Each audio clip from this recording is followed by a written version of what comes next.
Tonight we witness the end of an era, one that shaped the daily routines of countless Americans for generations. Rite, once a staple in American neighborhoods and a familiar sight on street corners, has closed its doors for good, marking the end of a company that was woven into the fabric of so many communities. The company's website now simply reads, "All Rite stores have now closed. We thank our loyal customers for their many years of support." It's a stark message, signaling the final chapter for a brand that once promised convenience and care. This closure is the result of years of decline, mounting financial struggles, and fierce competition, all capped by a second bankruptcy in May 2025. The challenges proved insurmountable, even for a giant. The familiar red and blue logo will now fade into memory, leaving behind empty storefronts and faded signs as reminders of a lost community cornerstone and a bygone era in retail pharmacy. For millions, Rite was more than a pharmacy.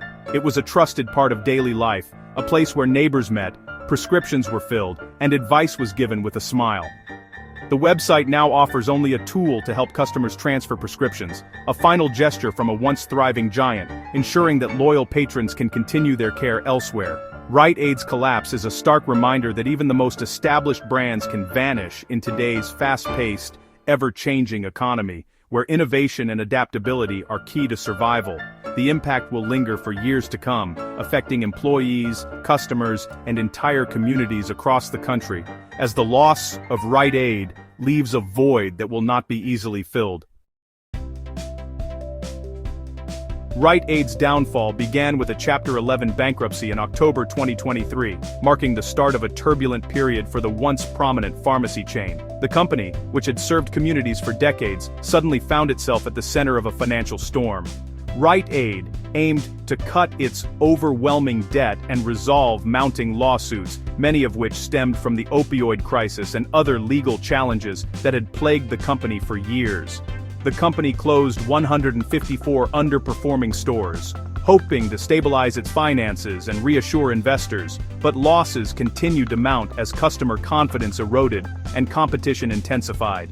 Despite securing $3.45 billion in financing to keep operations afloat, sales kept falling and legal troubles only deepened, casting doubt on any chance of a turnaround. Store closures accelerated rapidly, shrinking Rite Aid's national footprint by nearly a quarter within just a few months, leaving many communities without a local pharmacy. By May 2025, a second bankruptcy filing signaled the end, not a restructuring, but a total shutdown of operations, as the company could no longer sustain itself. Hopes for recovery vanished, replaced by the reality of permanent closure, as employees and customers alike faced the loss of a familiar neighborhood institution. The unraveling was complete, a retail giant brought down by relentless financial and legal pressures, leaving behind empty storefronts and uncertain futures for many. Rite Aid's long history ended in abrupt final collapse, a cautionary tale of how even the largest companies can fall when challenges go unresolved.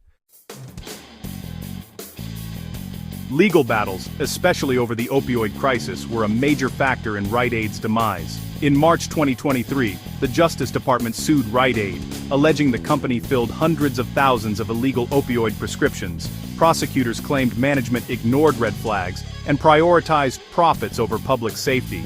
Defending against these lawsuits drained resources, while the threat of massive fines loomed. Already struggling with falling sales and fierce competition, Rite Aid couldn't recover. Mounting debt and legal costs left no room for innovation or modernization. The opioid lawsuits delivered the final blow, pushing Rite Aid into bankruptcy and closure. Rite Aid's story began in 1962, founded by Alex Grass in Scranton, Pennsylvania. The company grew rapidly, becoming a national pharmacy powerhouse through aggressive expansion and innovation. By the 1990s, Rite Aid was among the largest U.S. pharmacy chains, but a late 90s accounting scandal nearly destroyed the company, leaving it weakened and deeply in debt. Failed mergers and increasing competition from bigger rivals made recovery impossible. Burdened by past mistakes and new legal troubles, Rite Aid's 63-year journey ended quietly. Its rise and fall reflect the volatility of American retail. Rite Aid's closure leaves a significant void in communities, especially in small towns and underserved areas where options are already limited. The sudden disappearance of a familiar store can disrupt daily routines and create a sense of loss for residents who relied on it for years. For many, Rite Aid was more than just a pharmacy. It was a vital source for essentials, healthcare, and even a place for friendly conversation. It provided access to medications, groceries, and personal care items all under one roof, making life easier for countless families. Now, tens of thousands of employees face uncertain futures, with job losses rippling through local economies. The impact extends beyond the store, affecting suppliers, delivery drivers, and other small businesses that depended on Rite Aid's presence. Loyal customers must transfer prescriptions and adapt to new pharmacies, losing trusted relationships with familiar staff. The process can be confusing and stressful, especially for those managing multiple medications or chronic conditions. The transition is hardest for seniors and those with limited mobility, who may struggle to travel farther or navigate unfamiliar stores. For them, the loss is not just inconvenient, it can be a real barrier to care. Rite Aid's end is more than a business failure. It's a story of a changing retail landscape and real-world consequences for everyday people. Communities are left to grapple with the aftermath and search for new solutions. Empty storefronts now stand as stark reminders of what's been lost, casting a shadow over once busy neighborhoods. For many, the closure is a deeply personal loss that will reshape daily life and the fabric of their community for years to come.